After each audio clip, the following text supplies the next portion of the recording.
झूठो रोब जमावेला बढ़ी चढ़ी बतियावेला बेरी बेरी तू काहेला हाथ धरेला एगो काटा के पैसा दिया तो ना बा जवानी खरीद के बात करेला एगो काटा के पैसा दिया तो ना बा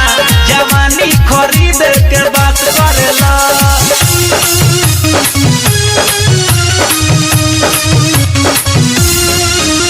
जवानी खरीद के बात करेला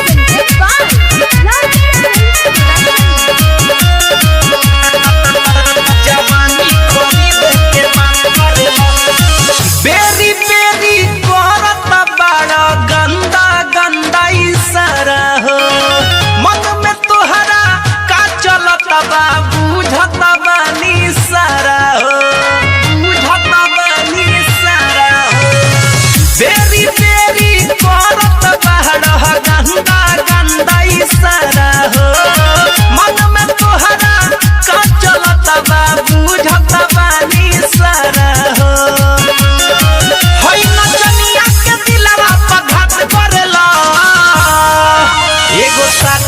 पैसा दिया तो ना बा जवानी खरीद के बात करेला एगो साटा के पैसा दिया तो ना बा जवानी खरीद के बात करेला जवानी खरीद के म्यूजिक बाय